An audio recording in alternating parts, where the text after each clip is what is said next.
Warmest greetings to you, dear viewers. You're watching Open Horn of Africa. This is our weekly program, Future Africa, and I'm Fantambalete hosting this program.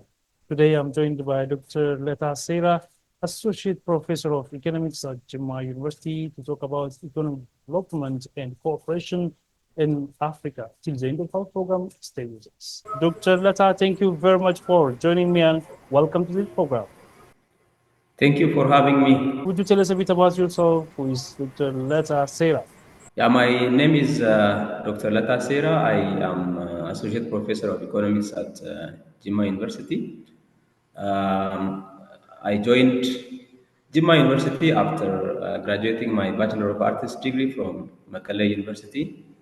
And since 2005, Gregorian calendar, I am teaching, advising, and participating in different community service engagements in Jimma University. You were one of Ethiopia's two representatives at the Open Dialogue Forum hosted by the National Center, Russia, from April 28 to 30, 2025. Would you brief us about the forum, please? Thank you very much. The forum was Open Dialogue, a new platform for global growth, which was organized by the National Center Russia of the Russian Federation. Around 120 around 120 countries or experts from these countries have participated in this. Around 600 plus essays were submitted to this open dialogue. It was an essay, not a research. So they invited scholars from these countries to write their thoughts, their beliefs on different categories. There are four categories: investment in technology, investment in environment, investment in connectivity, and investment in human capital. On these different four categories, they invited scientists, professionals, academia, practitioners from all over the world, 102 countries. And we were one of them. My friend, his name is Solomon. He participated as he wrote an essay on media, and I wrote an essay on the future of trade in East Africa. So in my essay, I analyzed the East African community. The East African community is an economic bloc having 8 member countries of the East African or the Horn of Africa. So almost all countries from East Africa, from Tanzania up to South Sudan, are member countries of this East African community. Only Ethiopia, Sudan, Eritrea, and Djibouti are not currently members. Ethiopia has already applied actually, and they are waiting for acceptance from the bloc. So what this East African community bloc functions is they try to make the mobility of people from one country to the other very smooth, very costless. They try to make it a visa-free or visa on arrival kind of scenario is arranged if they become a member of this country. Besides, they also arrange a tariff-free flow of commodities between these countries. So it supports the mobility of goods and services. It supports the mobility of people within these countries so that the prosperity, the growth of the people living in this East African area of the world will be changed in the future. They can achieve more productivity, more exporters supporting each other, and so on. If you go to the European Union, we have European Union, and if somebody moves to European Union, for example, he is already given or simply given the what we call Schengen visa. So once you just enter German or Frankfurt, you are not supposed to get another visa from France or from Belgium and so on. So just one visa is enough for the member countries. So in the future, in East Africa, we expect this kind of scenario. Actually, Africa is doing on the African countries free trade area, which is a bigger bloc. For all the African countries, they are designing this kind of scenario that the goods and commodities can move freely and people can move freely. But better to start small with these neighboring countries is my idea. In the future, they are growing to that bigger level, and they are thinking that the African Union will enforce this, and people in Africa can move freely from Egypt to South Africa as freely as possible. Is the assumption. That was one of the ideas that I wrote in my essay. So this increases the export, the import, the mobility between the mobility of the people within these member countries has increased. I just compared the mobility of goods and services and mobility of the people, member countries and non-member countries. There are trades actually, there are mobilities actually, but they are considered as illegal. They are considered as informal. They are considered as some kind of black market or underground economy, whatever. So the movement is there. We have to legalize this movement. We have to make this movement formal. That can just boost the economy. So the infrastructure will be built as a result. Connection between countries having ports and countries having no ports, seaports will be strengthened. So it can increase the economic capacity of the East African region of the world by a tremendous amount if it is strengthened. How did you get the chance to participate on the forum, and what was the role of Russian embassy? I asked the same question when they invited me and when I went to the Russian Cultural Center at Addis Ababa. And they told me that the embassy sent them my email. So the embassy has found me on the website of Jimma University. At that time, I was dean of the College of Business and Economics of Jimma University, besides my academic qualification. I think they found me while they were searching for academia, and they sent my email to the cultural center at Addis Ababa, and they were communicating me frequently. They were urging me send them an essay, communicate with them, and so on. So they just uh, did a lot in bringing me on board on this open dialogue. They just tried their all their best. Actually, they have invited professionals, teachers, professors from other universities as well, but other universities did not send their professionals to them. So that is how they found me on the website of Jima University, and they sent me an invitation email so that I can send them to the open dialogue my essay so that they can screen. And there was frequent communications after that with the open dialogue organizers. So it was like that how I got a chance to participate. So they just after that they arranged everything: the accommodation, the travel costs from even from Jimma to Moscow was covered by the Russian Federation, and I got a visa free of cost from the Russian embassy. So it is because of their commitment and their support that I visited Moscow, which I couldn't have got the chance to visit actually. What is East African Community, and what are the objectives in promoting regional integration? East African Community is an economic bloc in East African countries, organizing and integrating the East African countries. There are 8 member countries currently, from Tanzania, Kenya, Uganda, Rwanda, Burundi, South Sudan, and recently Somalia has also joined the East African Community. They were. It has a long history.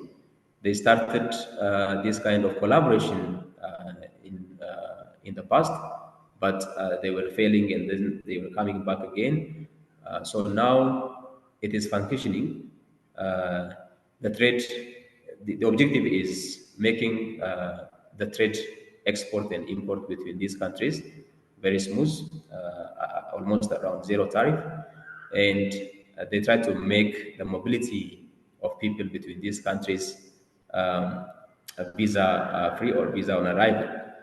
So actually, the idea of writing my essay on East African community countries came after I met my friends from Rwanda and Burundi in China. So last time we visited China, and I found my friends there, and they look at my passport, and it is different passport. They say they have East African community passport, which these member countries, it is the same for all these member countries. And they said, oh, Ethiopia is not a member of this East African community. They should be a member, and so on. So that is the initial motivation that came to me to write an essay about the East African community, and so on. So last time also I was in Somaliland, Argesa.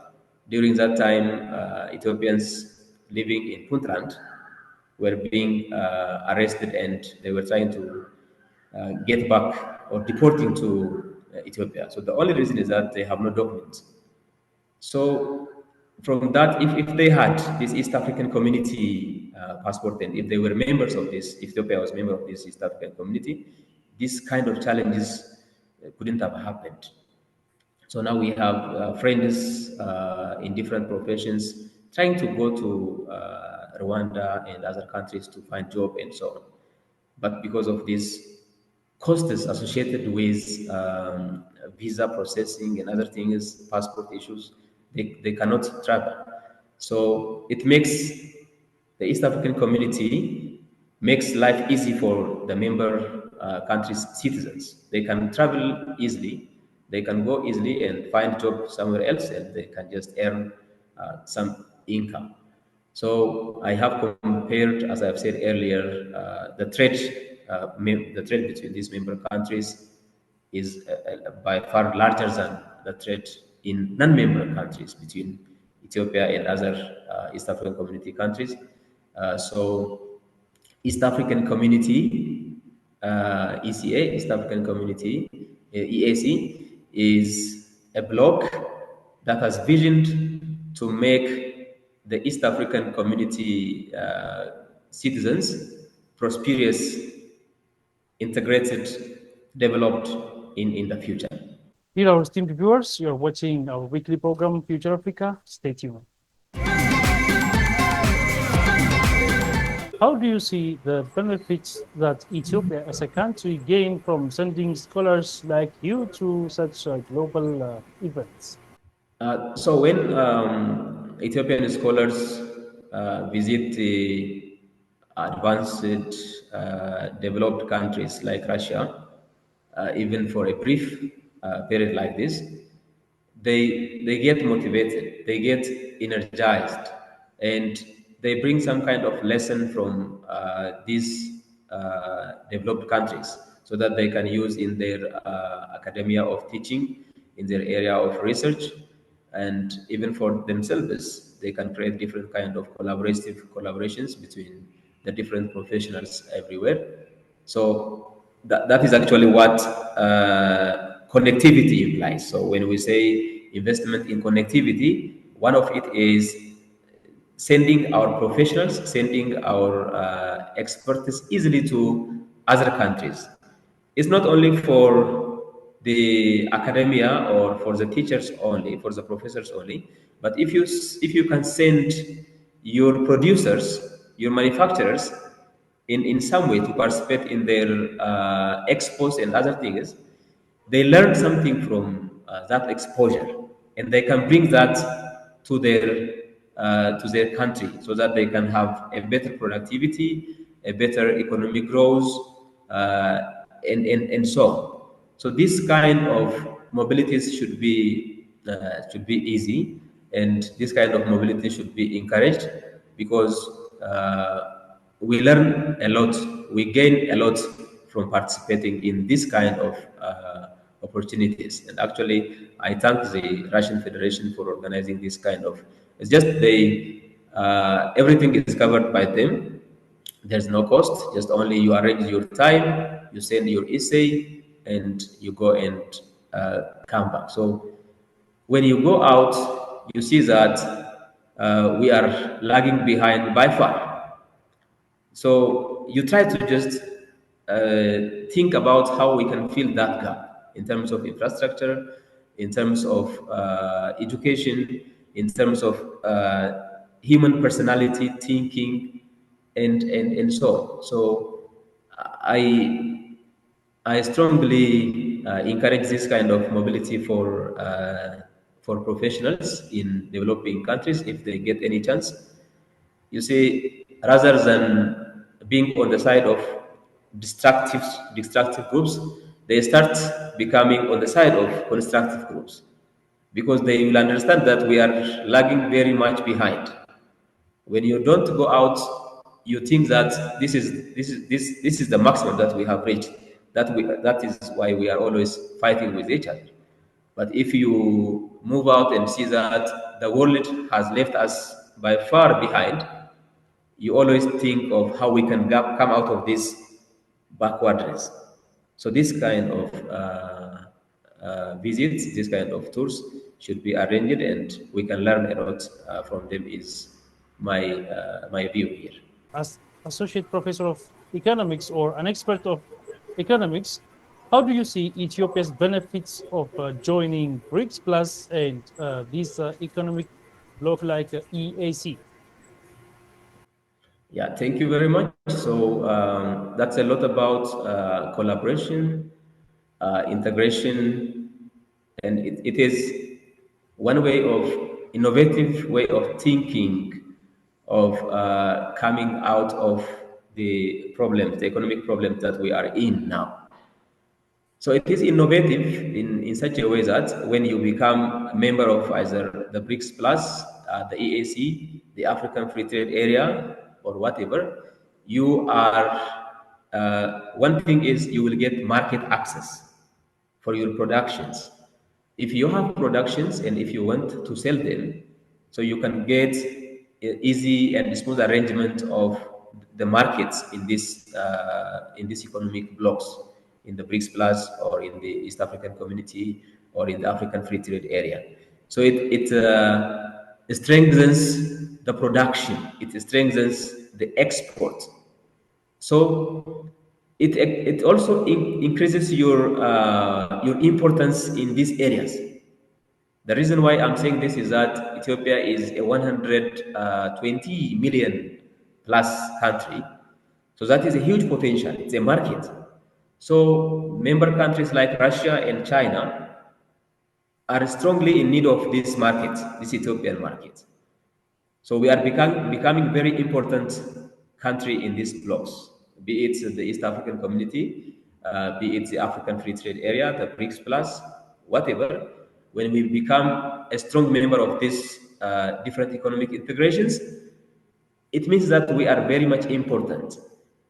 So whatever the country asks in the form of development assistance from the BRICS Plus countries have a development bank of that.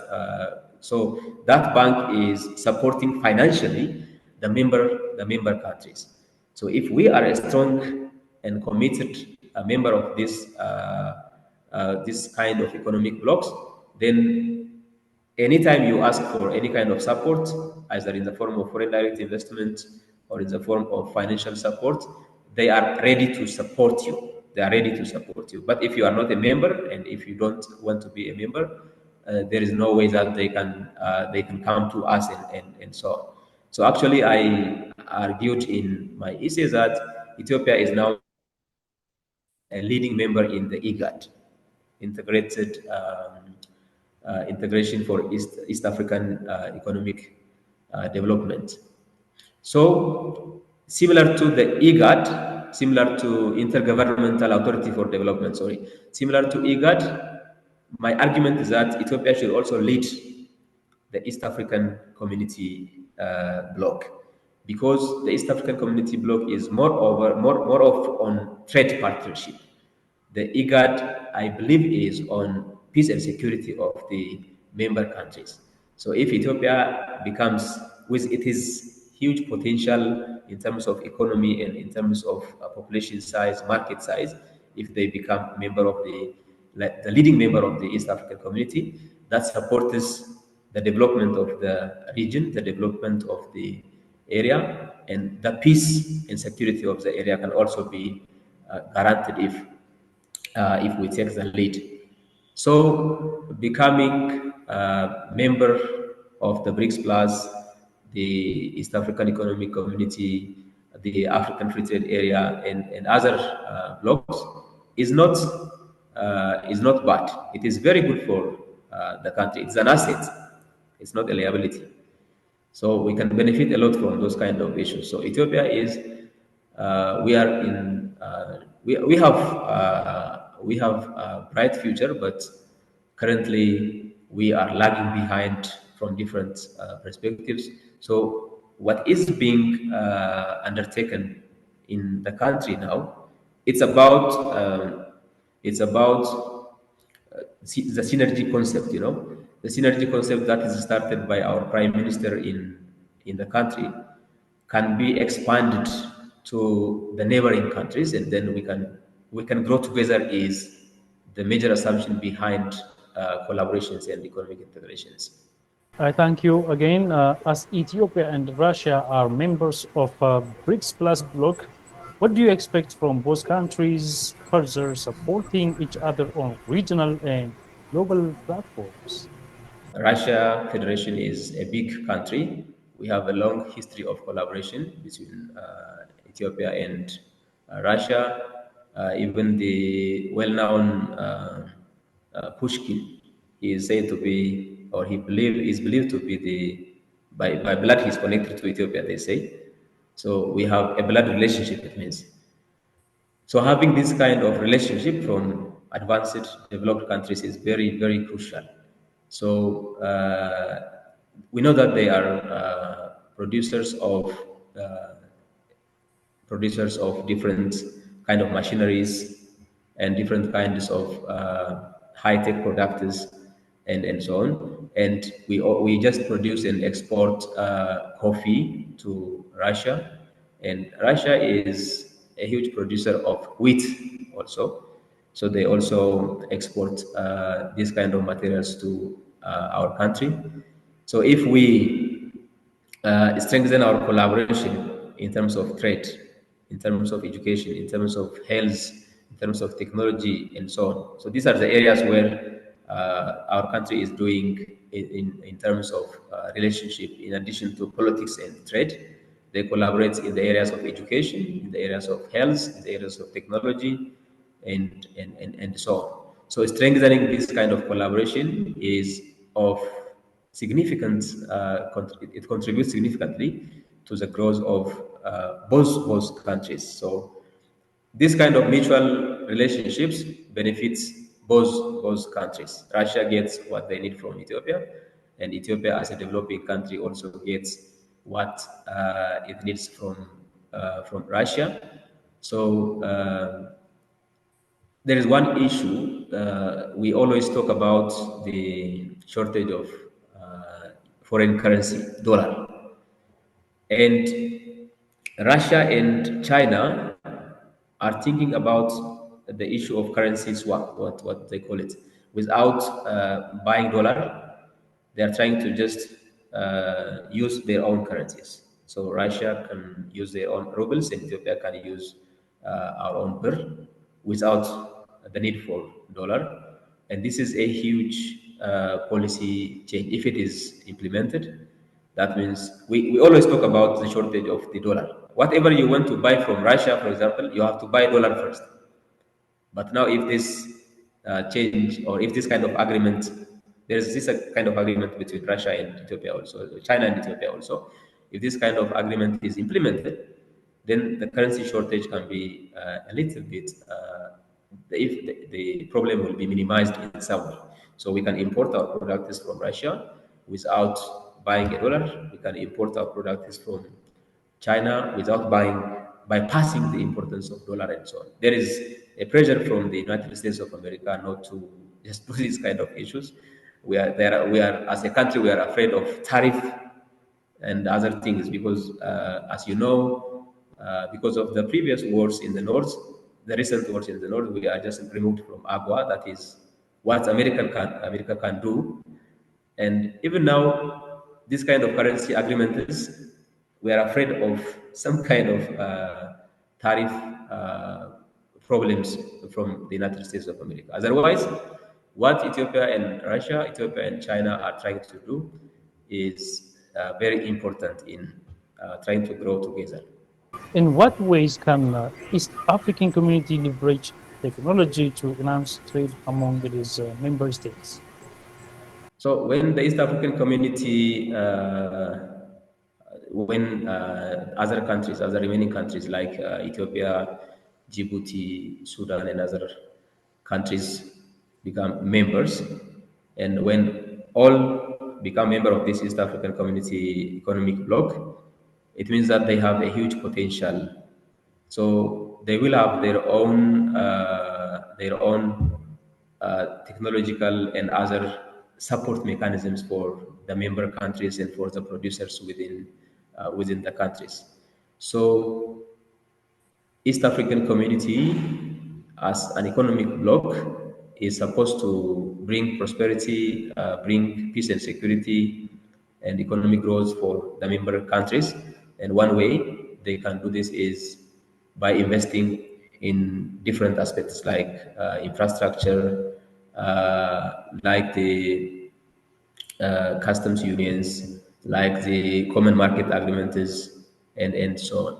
So all these efforts will support technological advancements in one way or another. So in the coming future, if they become strong enough, as I have said earlier, there is no, they will become the exporters of different high-tech products, manufactured products, rather than only exporting primary products like what we are doing now. So these kind of blocks, economic collaborations, are very essential for different technological advancements even in the future.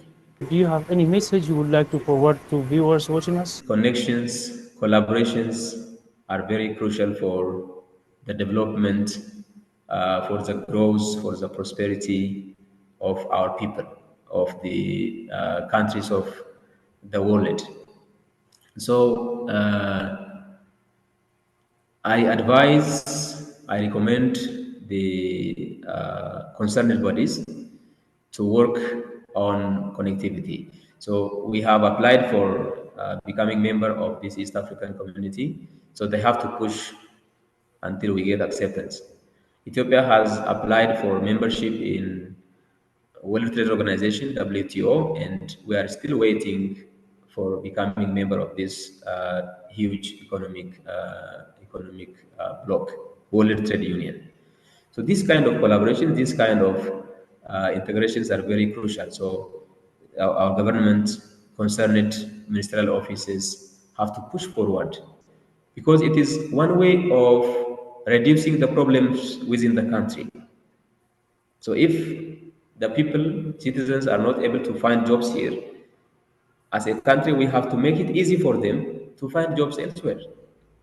In that way, we can minimize the misery, we can minimize the problem of our society living here. It is only in that way that we can make the citizens love their country, by the way. If you protect them from going out, they will not love this country, they will hate this country. But if you make them go work somewhere else and come back, they will never go away. They will always come back. So let us make mobility, let us make connectivity, let us invest on connectivity, and let us make people move freely between countries, so that that can minimize the unemployment, the misery, and all other problems that the country's citizens are facing in Ethiopia currently. And for the people, I advise them to connect with each other, to collaborate with each other. That's about connectivity. So they have to connect with their family, they have to connect with their friends, they have to keep in touch. Dr. Leta Sera, Associate Professor of Economics at Jimma University, thank you so much for your time. Thank you very much for inviting me on OBN Horn Africa. Dear our valued viewers, this brings us to the end. Thank you for watching this program and stay connected with other programs of OBN Horn of Africa.